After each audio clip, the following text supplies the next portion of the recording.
Every day there is a forgetting, and every moment there is the possibility of remembering who you truly are, awakening to your body, to the inner world and experience of being alive.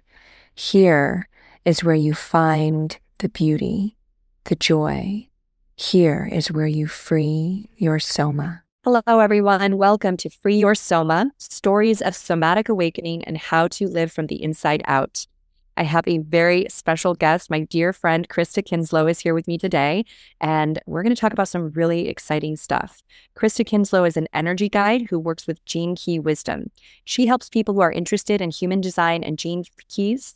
Through these technologies, they learn to utilize these tools to shift patterns and frequencies in their lives. These patterns are the key to understanding themselves deeper and living with trust as they move through the world.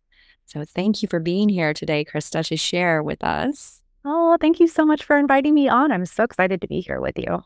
Yeah. We've been kind of on this journey together, like through all this stuff.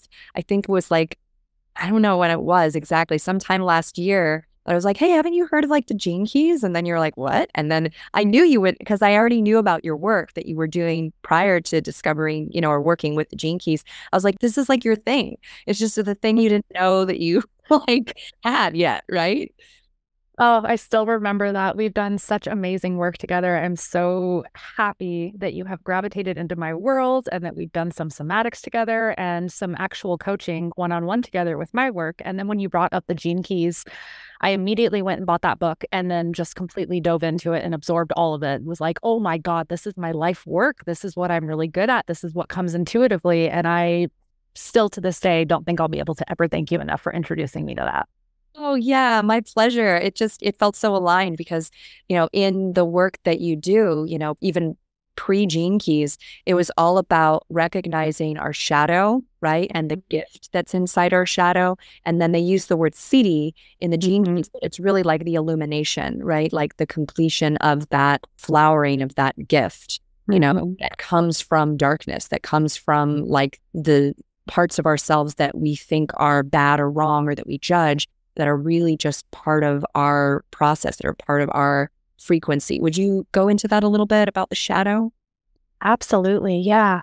If there's one thing that I've just kind of figured out in life and then I continue to observe and see how it kind of shows up around, it's that so much of our energy is made to feel wrong or like it shouldn't be there in some way. There should be some version of ourselves that knows better or that should be doing better, shouldn't be self-sabotaging, all of those things that kind of come up. But really, if we're able to kind of look at those energies and how they're showing up in our body and pay attention to how they feel, they're communicating to us. They're our best friend. They've got our interest in mind, and they're always giving us kind of a window into where our current state of consciousness is and where we want to move from that place. And so I really just get such a kick out of hearing about everybody's energies and the shadows that they're experiencing, the way that they see the world that feels painful and harmful and, all of the darkness that we have a hard time kind of really absorbing and pulling into our space and seeing what magic is there and what it's actually trying to show you and how it's working with you is kind of like your little best friend almost. And yeah, they do. They produce such a I think the way that you explained this to me was the shadow energy is kind of like the seed that you plant. And then the gift energy that comes from that shadow energy is like the flower that shows up. And then that seedy, that highest expression of that energy is the fruit that comes from it. And I remember that's how you kind of described it to me originally. And I've never really lost that. It is such a beautiful description of how so much of the energy in our life and the world around us shows up and moves. Beautiful. Yes. I mean, when we first started working together, I think that, you talked about it in terms of like our triggers and how like our triggers are actually showing us where we have pain that we're holding or where we have fear or anxiety or however it's showing up or where we have unhealed stuff inside of us. And instead of like kind of just wanting to get rid of them, how do we actually go like kind of into them more to see what they have to say, right? Yeah, it's so fascinating because even the word trigger feels a little harsh now that I kind of understand the energy a little bit more. That word was what I used to use all the time because I didn't have a different expression of it. And now it's something that is it's kind of this like very subtle energy, I feel like, that shows up in your body. And I'm so excited that this connects into somatic so beautifully. It's this very subtle energy that kind of starts to show up in your body. And the more that it gets ignored or pushed away or tried to get fixed, there's a lot of energy that's like, well, as soon as I fix this, I'll feel better and I'll be this version of myself that, X, Y, and Z. And so the more that it tries to get overcome or fixed or get to the other side of, it just gets bigger and louder, and it shows up even stronger in our body because our body is trying to navigate and show us what's going on within ourselves. And so the way that I kind of look at it now is it's an energy that's, yes, it can be described as a trigger, but it's something that gets your attention. It's something that's so powerful, and it wants you to pull it in, and it wants you to hold it and embrace it and love it and figure out why it's there and why you've created that energy in the first place and why you're ready to actually shift it. So I think that there's so much there about when you hear the word trigger, it's so easy to be like, ooh, triggers are bad. And like, yeah, you have to figure out a way to be with them because they kind of suck. But really, it's kind of shifting from that momentum into something that's so much more loving and is so much more, this is an energy that's in my body that's just trying to get my attention because it cares about me and it loves me and it wants me to evolve. It wants me to get bigger in my energy. I love that. And, that speaks to your own refinement in your process, that you're like changing, because I think that happens, and when I think about the word trigger itself, makes me think of like a gun. It makes me, like not a bad word, but yeah. Yeah. Like it's just, but it has this like real, like strong energy to it. And what I'm thinking about is just the way in which, like when we start that process of, instead of just like trying to get away from the things that make us uncomfortable, when we start a practice of actually like acknowledging them and getting closer to them, what we notice is, you can speak to this too, is like that our body sends us tons of little signals and smaller, gentler information before we're at the trigger point, before we're at the point where it's like, oh, I can't handle it anymore. Oh, I'm having pain or whatever it is. There's like 1,000 tiny little signals that our body's sending us. And it's when we start like going towards the shadow instead of pulling away from it, that we can actually notice those signals before we get to that trigger point, so to speak. Yeah. Oh, I feel like that's so well worded. I had such a rush of energy as soon as you said that. But yeah, it's like your world is communicating with you in every possible moment of every single day.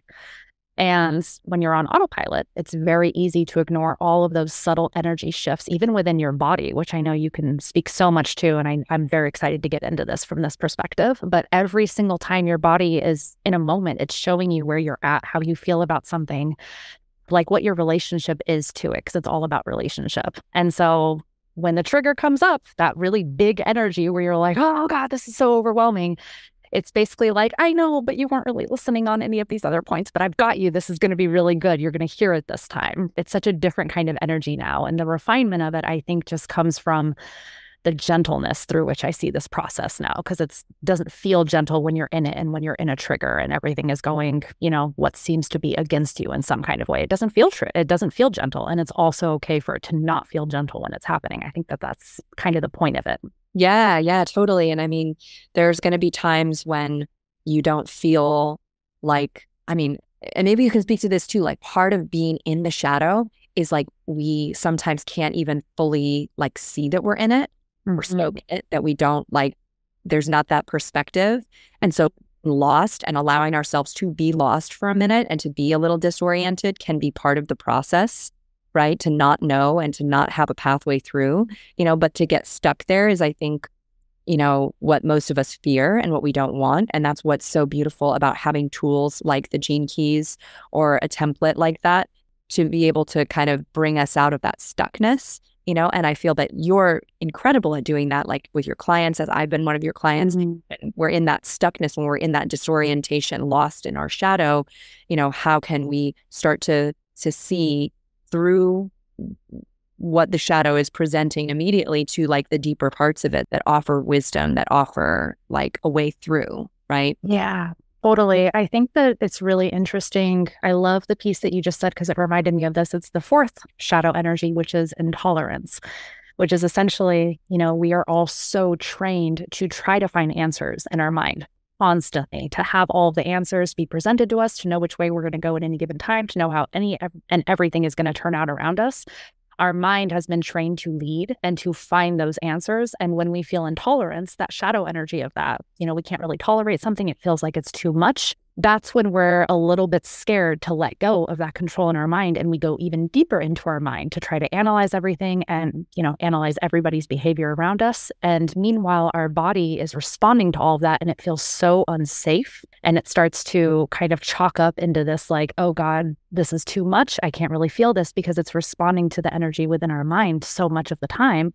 And it's trying to let us know, hey, this feels like this. Maybe pay attention to that. But if we're so scared to go into our bodies, which is such a beautiful momentum of when you and I started to do your work together. It was the more that I could go into my body and create kind of the safe space for that vulnerability to be there, the more I could be with that intolerance and kind of lead to that gift of understanding of what's happening. I gave it space to be because I had that space within my body a little bit more. And I know you'll touch on this as well too about how that shows up, but it reminded me of in the shadow of intolerance, it basically says, there's no real way out of it other than to exhaust yourself with trying to finding answers. Try to find all the answers. And when you finally recognize that there's no answers that are so concrete that they won't lead to more questions, your brain kind of finally exhausts itself. And it's like, oh my God, I can't do this anymore. I just have to kind of surrender into this and surrender into my body on such a deep level. Yes. And that can be such a painful thing to kind of get to that point of exhaustion, but there's a beauty to it because it's basically like surrendering. It's saying like, I can't figure this out and I'm going to have to just let my humanness like process this, like my body, like the time that passes because my mind cannot do this like completely. It has to be a bigger than my mind process. It has to be a full body process. And, dropping out of the mental, and this is what I think is so interesting about human design and gene keys is I feel that they're really meant to be like living knowledge. It's, the human design structure itself is a map of your body. It's a map of your aura. It has the like energy coming down, through the crown, and it has the pressure coming up through the root. And it has these energy centers that are a depiction of the energy that moves in our bodies.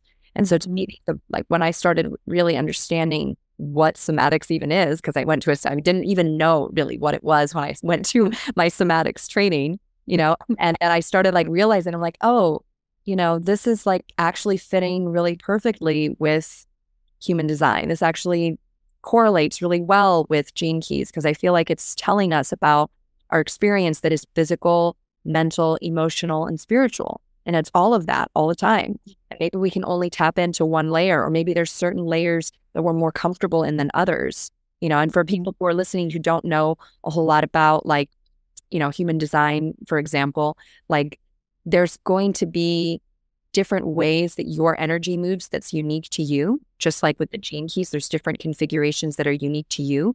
But when you look at like the bigger picture of it, it's all us, right? Tell us a little bit about like when you started learning about these systems, what really clicked for you? What really was like the moment where you're like, this makes sense on like a body level to me?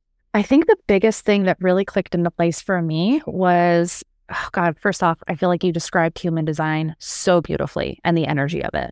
It is such a powerful tool and it shows you where your specific energy moves, how it interacts with the world, how you make decisions, how how you take in other people's energy into your system, where certain energies connect in with certain energies of other people and creates kind of this energetic surge between the both of you, why we seek out certain kinds of relationships and how they kind of complement where we are and how we complement the other person.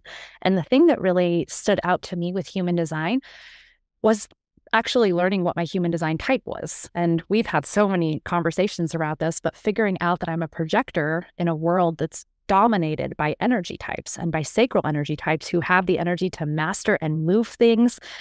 And figuring out I was projector and that I move at a different pace and that my work days are going to look different than a lot of people around me. The amount of rest and play that I need is going to look so different than how anybody else moves around me. The amount of time that I need to myself to be able to kind of release the energy that I'm taking in as a projector, that was such a game changer to me and gave me exactly what I needed as I discovered it. And now what's really interesting is, and the reason I've started to slide a little bit more into gene key wisdom over human design. I love human design. I think it gives a beautiful template for how to apply the gene key wisdom, of course, because I know that it comes from there, is human design and gene key wisdom are such beautiful tools that aren't actually ever supposed to limit you in any kind of a way. And so what I really love about human design is how much information it gave me. And then it kind of boosted me into this place to then take it into my own hands of, just because I'm a projector does not mean I have limited energy. It means that I need to become more efficient with how I utilize my energy. And on some of my best days, I probably have more energy than a generator does a lot of the time. And so I used all of these tools to kind of figure out the full picture of who I feel like I am. And then I decided my truth from a lot of those spaces. And what's really interesting is I think when I found human design and gene key wisdom, I was in a place of looking for answers because I felt so broken about myself, because I felt like something was wrong with me and the way that I've moved into the coaching world, seeing everybody else kind of take off around me. And meanwhile, I'm kind of like, I don't have the energy for any of this. This feels like a lot. I just want to coach maybe 1 or 2 people a week and see where I go from there.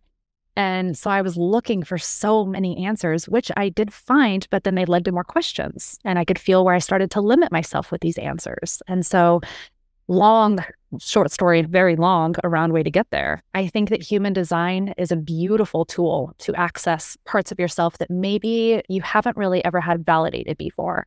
And then it kind of moves you into this place of empowerment of exactly what do you want to do with that information and how do you want to view it, because your perspective on it is what's going to shift the way that you move through the rest of the world, just like anything. Yes, I think that's an important thing to bring up, because a lot of times with like with most systems or even religions or practices, there's a tendency to get dogmatic about yes. Yeah. You do that, like you said, it limits us. And that's the moment where I think you lose people, because people don't want to be limited. They don't want to be told that they're this or they're that, and that means this about them, right? So I think that in the way that you've described it, like understanding your energy and having certain things about you validated is precious, wonderful. And now that you understand the mechanics of what's going on, how can you work with that to just do whatever it is that you want to do? That it's not about those things, those mechanics limit you.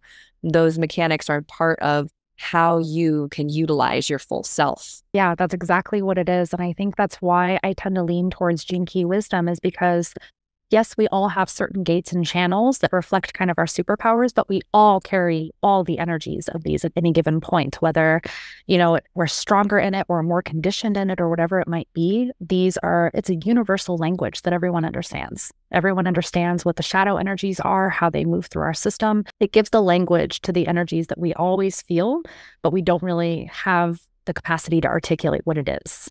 And so I love that it speaks to everybody kind of on a global level. There's no, you feel this way because you're a projector. You only feel this way because you're a generator. That doesn't really land for how I love to speak to it. It's just, tell me about your world. Oh, I hear this energy. I wonder if it's bringing out something like this. And that's what I love, is that it's so expansive and so free to kind of go into the gene key wisdom part of it for me. Beautiful. Yes. And can you give us let's get an example for the listeners who might be new to gene keys.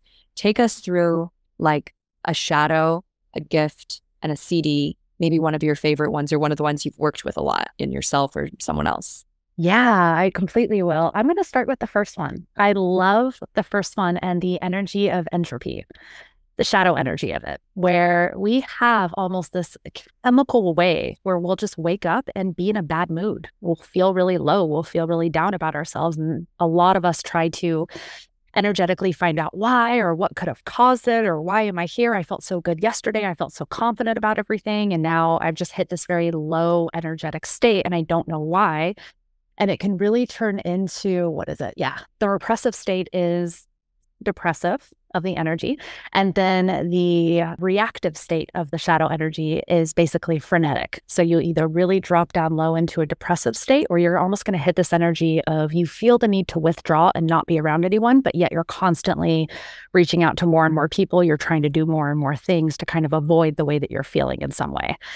And before, whenever I would hit those really low states, it was like this, oh, I got to figure out how to get myself back out. I don't have time to feel this way. I've got a business to run. I have to show up in my most powerful energy. How can I be powerful in this state right now and show everybody that I can do this?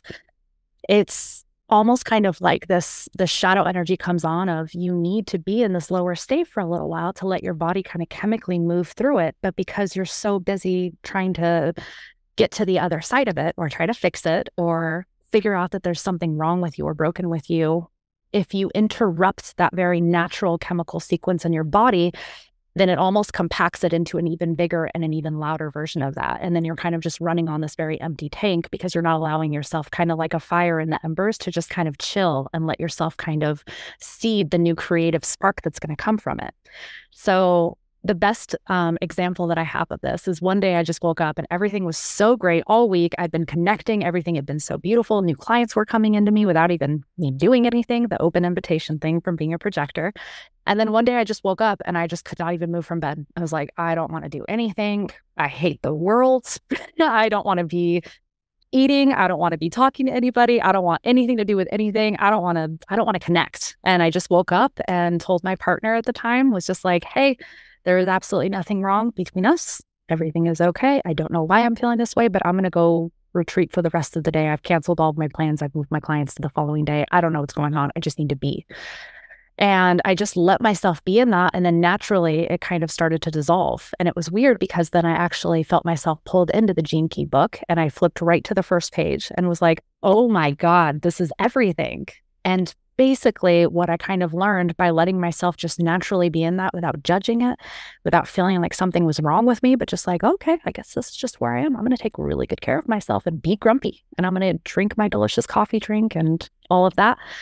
And what happens is when you let that move, the gift of freshness comes out. It's such a beautiful gift of, it's not just a new creative energy. It's kind of like this energy that's alive, that needs to come from this place of kind of like the embers of a fire. And then you relight that fire. And all of a sudden you have this magnetic warmth that you go into the world with, that you're like, I see things differently. And I feel this like spark. It's the archetype for it is literally called the spark.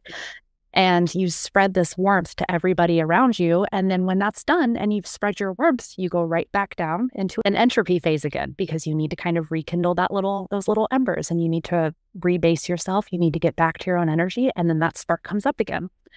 And basically what this cycle then sparks is the seed of beauty, which is, you don't really see any part of your world as being more beautiful than another. Every part just works together so gorgeously. Even your low states, they spark the beautiful high states.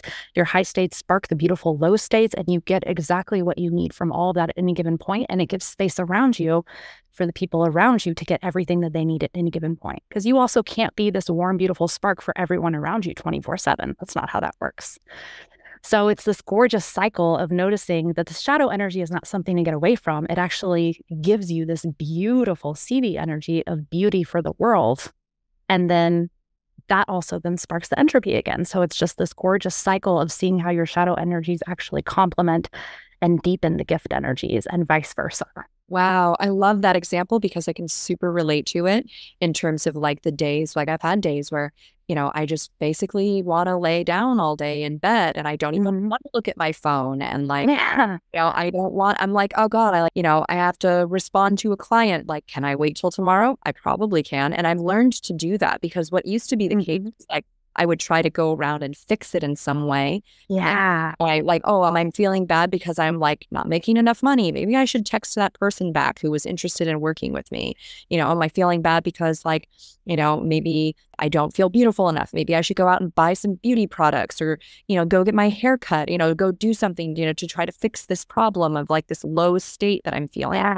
And what you're describing just really, it feels so wonderful to hear you talk about it like this, because there's so much in our culture and in our world that will have you pathologize, label, and basically conclude your natural state of like, I don't want to do anything. Yeah. And tell ourselves we're depressed. We'll start to tell ourselves, that something's wrong with us. We'll start to tell ourselves that, it's because we don't have X, Y, or Z, that we need a new relationship or that we need a new this or new that. And it's not that those things aren't real, that that's not sometimes true, that we, need things. But sometimes what's true is we're just feeling this lowness. We're just feeling this like entropy, this like, grumpiness. And can we let ourselves feel that without trying to draw a conclusion?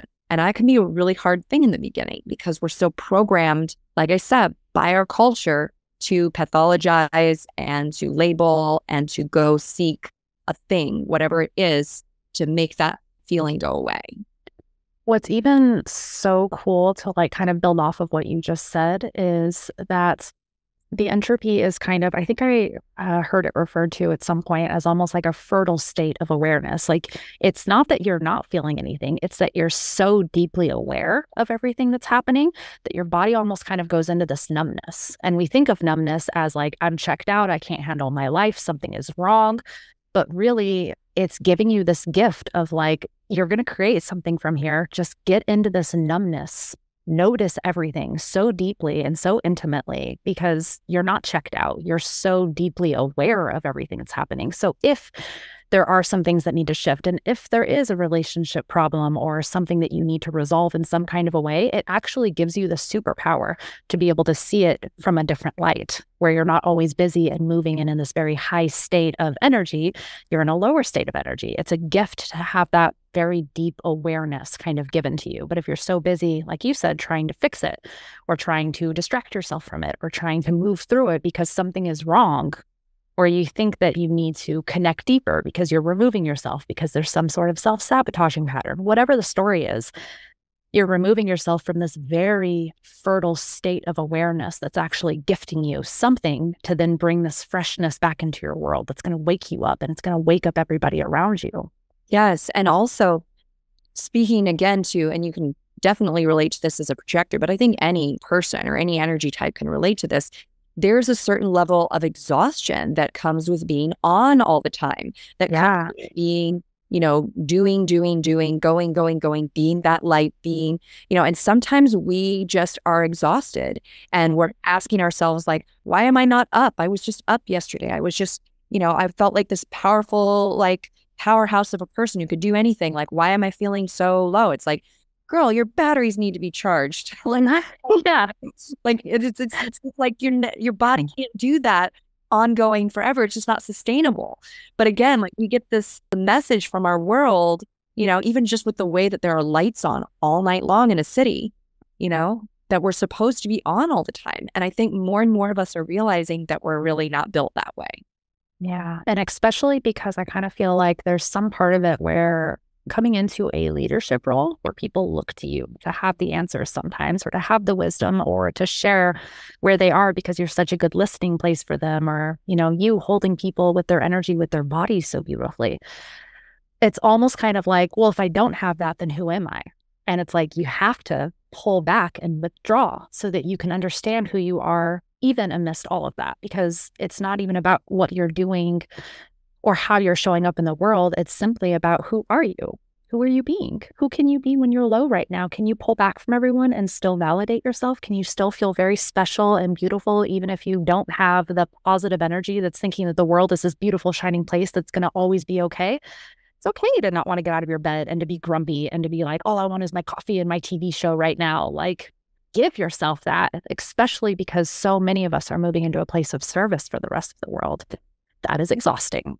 And it's okay that it's exhausting, and it's okay that it lights you up when it does, but let yourself feel that entropy. Let yourself pull back to understand who you are amidst all of that. And it's just, there's such a gift in that, I feel like, especially if you're a leader and somebody that people look to. Totally. And I think as you start to like work with these energies, allowing yourself to be low, allowing yourself to be in the shadow, right? Then it's sort of, you notice the cycling through, you notice the illumination, you notice like that beauty starting to pour out. And can you talk a little bit about how it feels like when we go from that lower frequency to like that high frequency on a physical level? It can be kind of uncomfortable actually to suddenly be in this really high frequency energy. How does that play a part in this cycle that we're talking about? Oh my God, this makes me laugh every time I think about it because, and this is also where your somatics came in. So I told you about this right before we hopped on this call.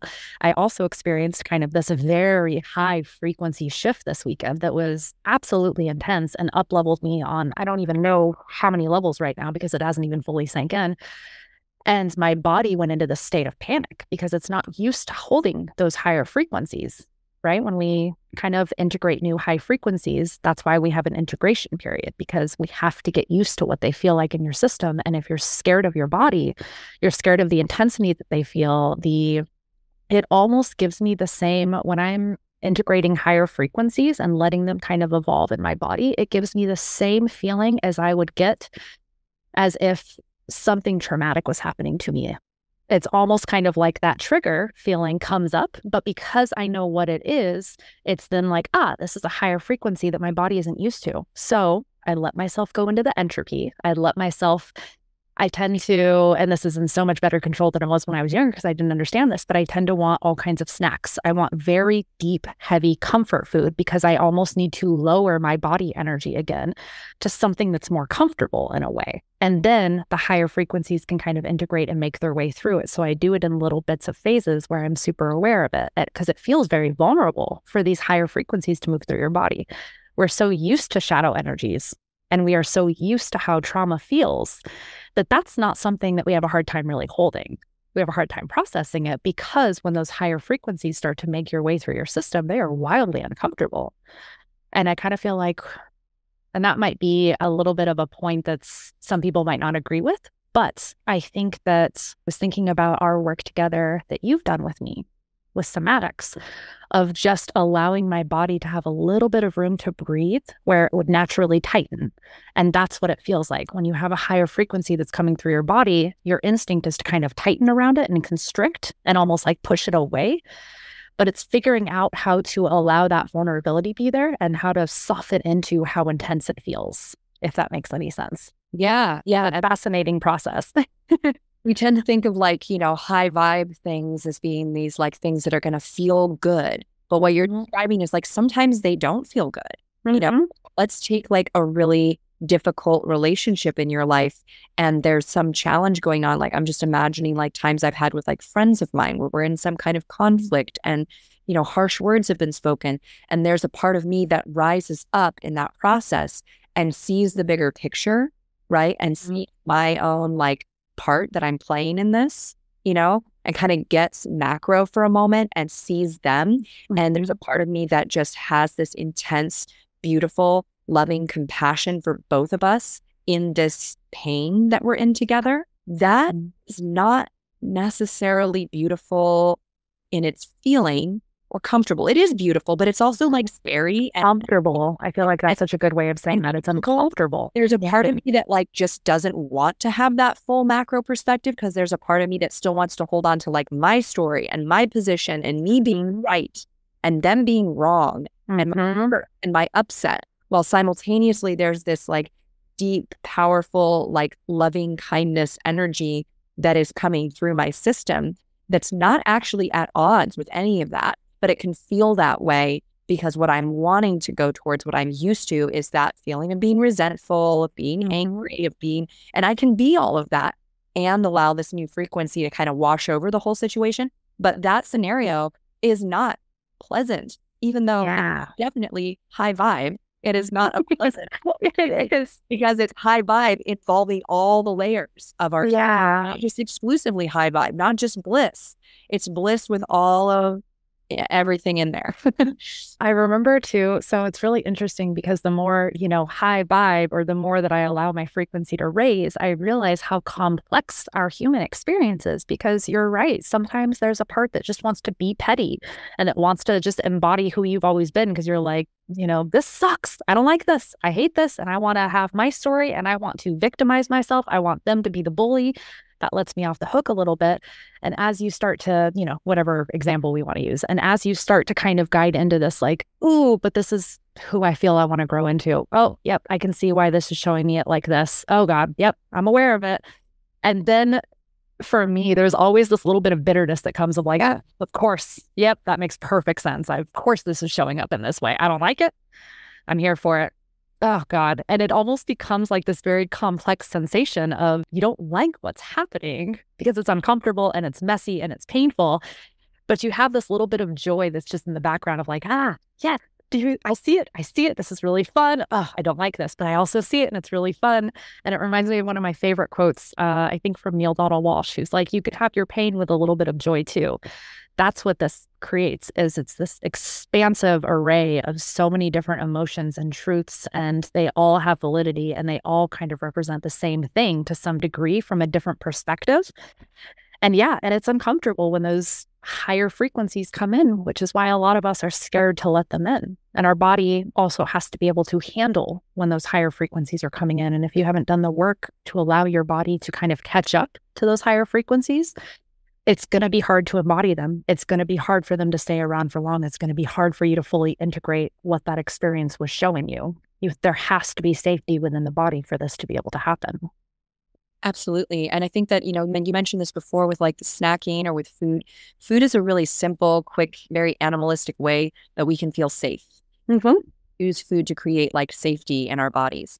And there comes like, a personal time in our lives where we might recognize that. We recognize the relationship between like our stress and what we're choosing to consume, how whatever it is we're choosing to consume either like increases our stress or decreases our stress. And kind of what it comes down to in the scenario that you played out is like, we're going back to something familiar. We're going back to a feeling of security and safety and what's familiar. And for you, those might be certain types of foods. For someone with a completely different like cultural background, it might be totally different foods that they are drawn to. But what we end up doing a lot in our, kind of body-centric, like in a weird way, we're like a very body-centric culture, but like mostly a surface body-centric culture. Like people are really concerned with their physical appearance and how they look, but they're not necessarily looking at like how they feel, and how functional they are and all this stuff. But you can kind of get into this place where you're like, oh, like, why am I doing this to myself? Like I'm sitting here like, stress eating or like emotional eating. And like, it's the how. It's like we can do that and be like stuffing our feelings down with the food. Or we can do that and go like, wow, look at me. I'm like trying to comfort myself right now because I don't feel good. Or I'm enjoying something. I'm having some pleasure because like things are really hard right now. And I'm looking to balance that out. Like there's just different ways that we can look at how we're doing something. Right. Yeah. And then more than that, connect with the impact of that. Like when we're snacking, there's probably going to come a point where we either overdo it or we stop ourselves before we overdo it. And it's not like bad things to necessarily overdo. Yeah. You feel it. You feel the impact of like overdoing it a little bit, and now your stomach hurts or it's like a little harder to fall asleep or something. You know what I mean? And just feeling that impact and being like, oh, that was a little too far. Feel that the next time when you're in it, like you have a different experience. You like don't overdo it quite in the same way. Right. Yeah. Oh my gosh. Yeah. Right. Can you speak to that a little bit? Like the dance of like, wow, it's you back off a little bit in that dance. Yeah, it's so funny that you mentioned that because that was where I was last night, was this like very interesting dance of, so just to kind of preface this, I feel like the reason to do this kind of work, to understand these energies, is because it kind of pulls the whole, there's a right way to be, there's a wrong way to be, this is bad, this is good, this is, this shouldn't be how I'm doing this, because we tend to beat up on ourselves so much of you're experiencing this big flush of up-leveling. The higher frequencies feel deeply uncomfortable in your body. You might gravitate towards food like I do. I love foods. I love snacks. I love like heavy comfort food when I want them. But before, that used to be a really shameful process of like, God, I can't even handle when this stuff happens to me. And now look at me just eating, like, obviously this food is not good for me, da-da-da-da-da. There would be this whole story around it. So because I've had so much experience around this work and it's always evolving and it's always getting more complex and more humbling, and you always hear this, but the more you find out, the more you're like, oh my God, I don't know anything. But what I will say is it's generated this deep curiosity about myself of, okay, I can feel that I'm gravitating towards snacky foods right now. That's okay. I'm going to let myself be there for a little while. I think I need that. Oh, I don't want to go to, I've been doing jujitsu. I don't want to go to my jujitsu class tonight. And then Tuesday came and I was like, I don't want to go to my jujitsu class tonight. And I go 4 or 5 times a week. So my body is used to moving in that way right now. And it feels amazing. I did not want to do that. And I wanted to eat a little bit more. And so by the time Tuesday night rolled around, actually last night, I was trying to think of what day it was. It was hilarious because if I had spent so much time judging myself for that and feeling so much shame around it and like I shouldn't be like this or I shouldn't be that, I would have completely missed the energy behind it, which was I wanted to overeat just a little bit more for comfort. I wanted to lower the density of my body a little bit differently, and I don't want to move it. All of these were very subconscious, but also conscious at the same time. I didn't want to move my body, and instead it brought me to a rush of tears and emotion that needed to come out of my body that I didn't want to just move through and I didn't want to just ignore, but that was how I set up my space to be able to release it in that powerful way. And then today, again, on the other side of entropy, because I allowed myself to be with it so deeply, it's like, oh my God, I'm so excited for today. I can't wait to go to my class tonight. Oh, I want to eat all the vegetables today. I do not want anything snacky anymore. And it's like we go through these natural cycles that if we just trusted the integration waves of how we move and what happens when we hit a low point and how we come back up again and then we hit another low point, and you get to know yourself out of curiosity rather than who you think you should be, it opens up so much wisdom and magic of how you're actually operating, because we are all so freaking magical. We're just not paying attention because we're so busy looking at how everyone else is moving and how we think we should be. So it really opens up a lot when you can just play with that dance and see what you naturally want to do at any given point, and if it serves you, and if not, you'll pivot and shift into something that does. Yes. And I think that was a big turning point for me with my body practices, was to not be so compulsive or demanding of myself that, and because I think a lot of us have been programmed, especially with regards to like eating and physical activity, that we need to create like rules and have discipline and like do things a certain way in order to avoid things like, gaining a lot of weight or, having physical issues of some kind, or like whatever it is that we think is going to happen if we just like let ourselves be in that state. And maybe we're living with like experiences that are, a good reason why we're afraid of that. Maybe we've had health problems in the past or weight problems. Totally. Maybe that's still going on to some capacity for people. And so there's reasons why they have this caution, or they think that, they just got to get really disciplined and like make themselves do things. And for sure, there could even be like a time and a place for that. But what I hear from you and what I really feel like with the gene keys and human design is like, how can we make that like a more easeful process? How can we make that more like gentle? Yeah, gentle and less severe, and maybe there are going to be times when like, you're just like, oh, I just want to lay here in bed and not do anything. And then there's a little voice in the back of your head that's like, no, you do want to get up.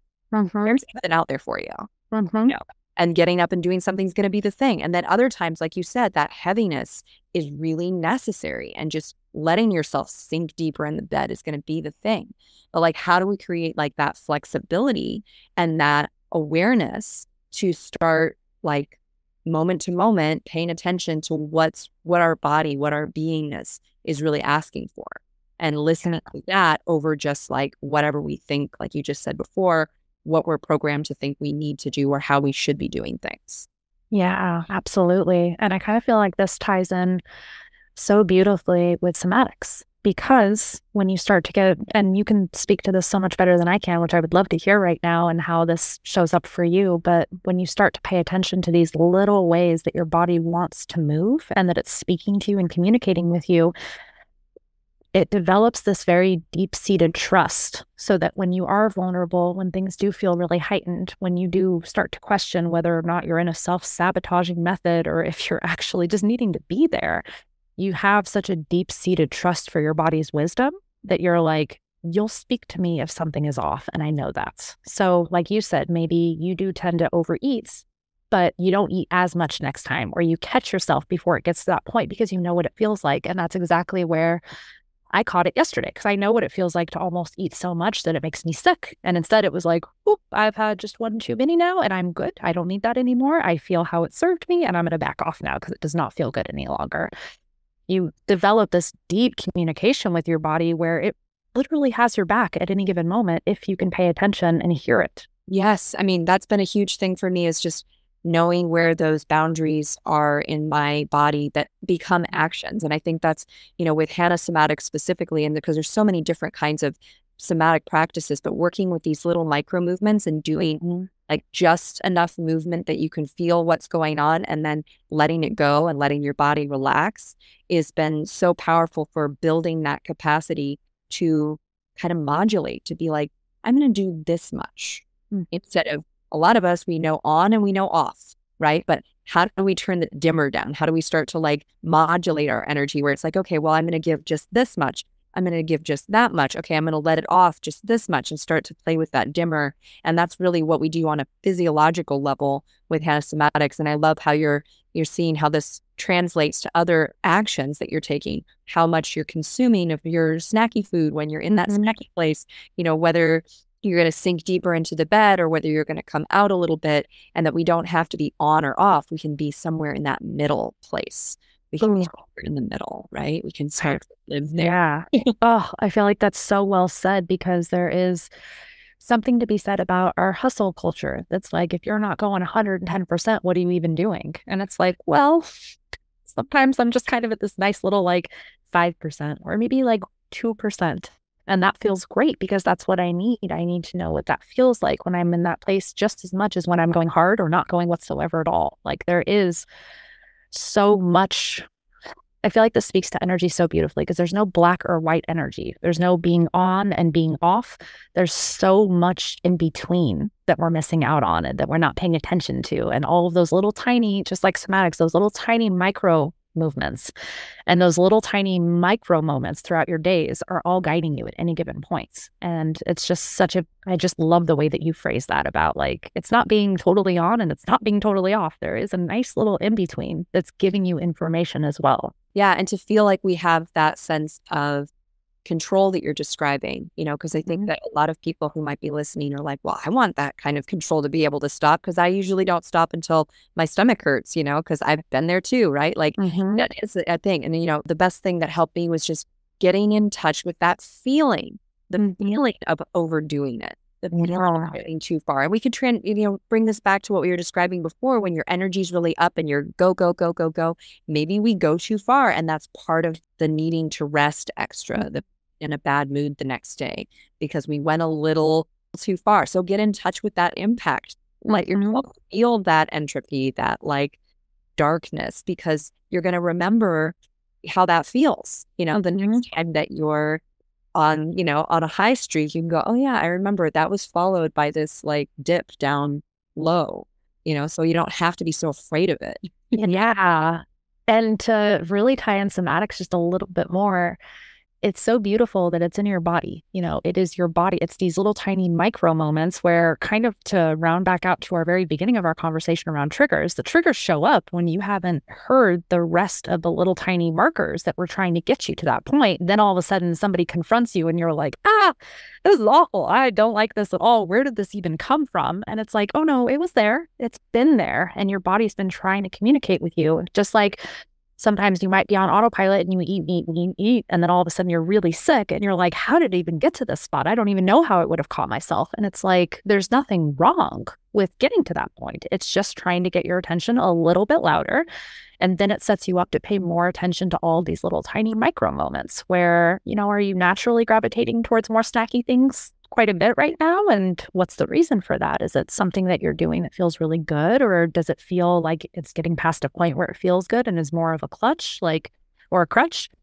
It's just, there's so much feedback in any given moment of all of our lives, and it happens within our body. It doesn't happen within our mind, because our mind is only here to digest and to translate and communicate information back to us.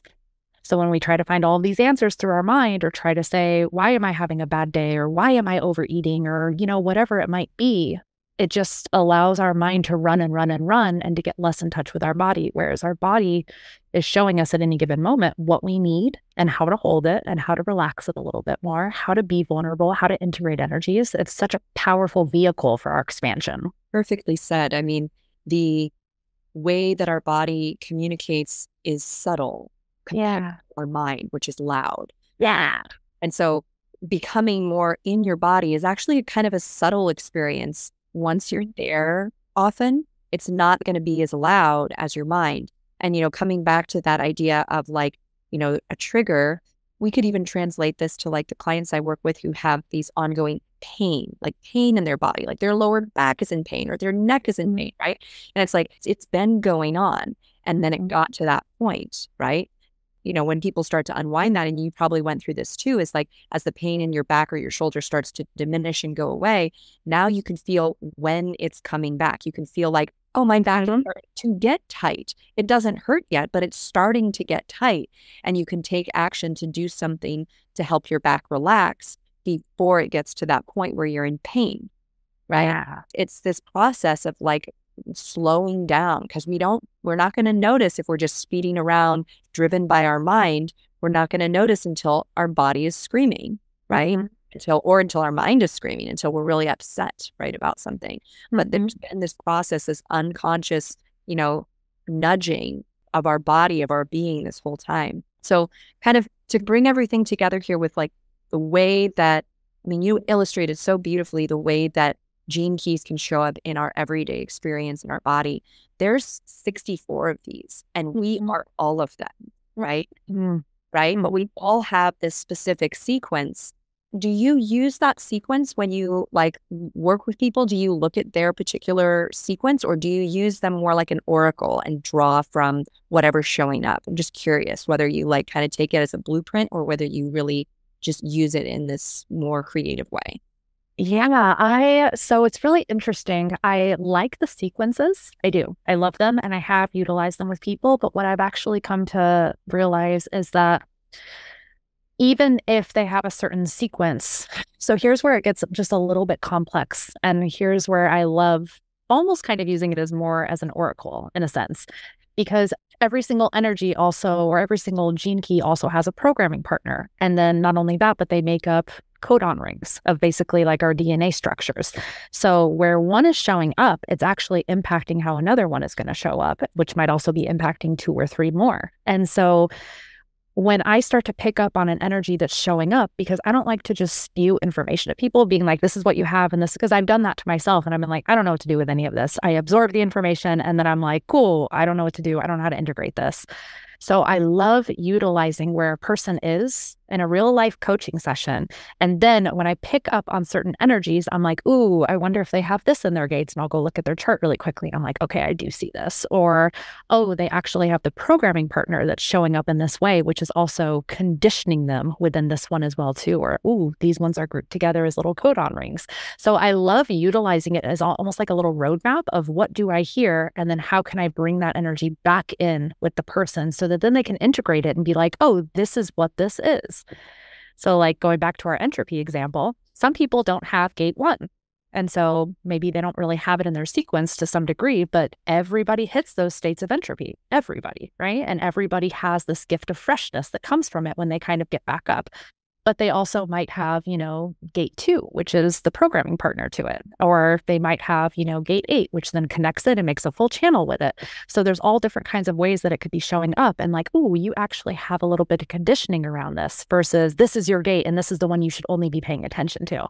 I like the sequences. I love the structure of human design and for gene keys, but also I feel like it's so much more fluid than that. And I don't like to feel restricted with what I'm going to be bringing up, but I love it to integrate into where that person is and to be able to hold them so fully so that when they walk away from that session, they're like, oh my God, I understand what this energy means now. And then maybe they'll go back and look at their chart and read about it or do whatever. But it sets kind of this foundational tone for you have every single one of these energies, which one is showing up to play with and why. And let's look at it from that perspective.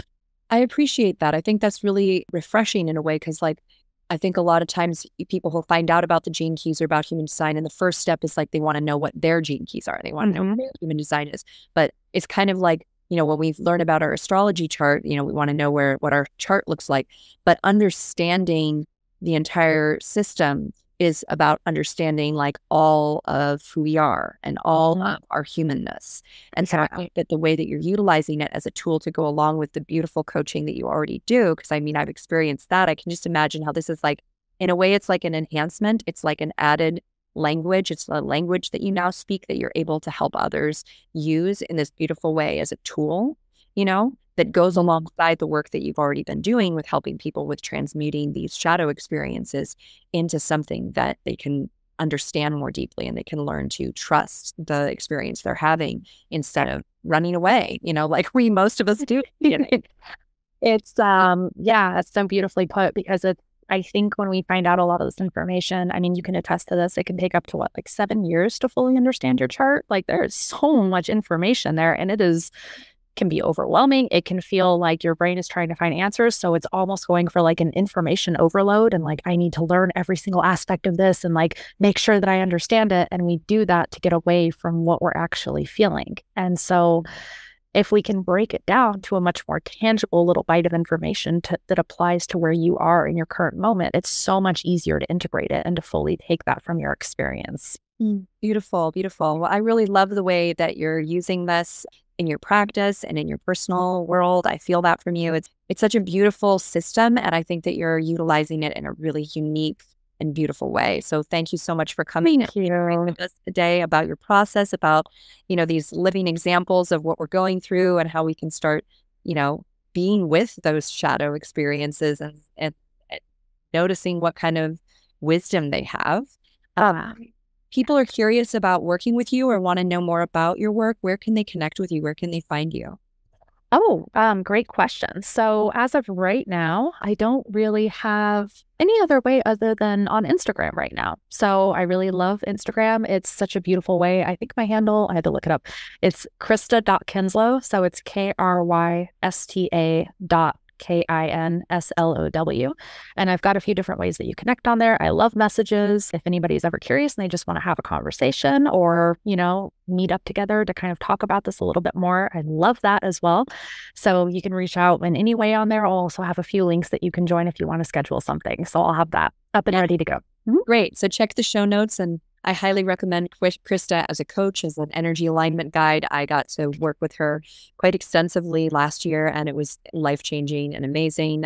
And I absolutely love the way she's taken both the somatic work that I did with her and the gene keys, and you've just you really integrated it into your being, and I can feel that. I can see that from you. I just love that. Thank you so much for saying that. I was just thinking back, and I know we've got to jump off here pretty soon, but I was just thinking back to one of our first somatic sessions together, actually, with you, and just all of the emotion that moved through me by you just having me do a couple of tiny, simple moves. And I think about this all the time of just how much must have been pent up in my system that, again, tried to find all the logical reasonings of why it might be there and all the things. And you've been such a special human in my world with the way that we've been able to kind of complement one another's growth, and how much space you held for my traumatic experiences to move through my body and to come out in just a wave of emotion. And it kind of set me off on this course to kind of deepen my understanding of a lot of this. So I just also want to thank you and just send you so much love for just being in my world and being such a big catalyst for all of this change for me.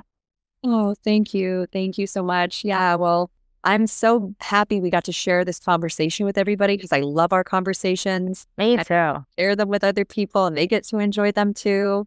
So yes, we'll have another one. We'll have you come on a little bit later, maybe this season or next season, and share more about what you're up to. Because I just adore you. I would love that. I adore you too. This has been such a gift today. Thank you so much. Yeah, absolutely. You've been listening to the Free Your Soma podcast. To find out more information about today's guest, check the show notes. And to find out more information about me, Amy Takaya, and the Radiance program, visit www.freeyoursoma.com.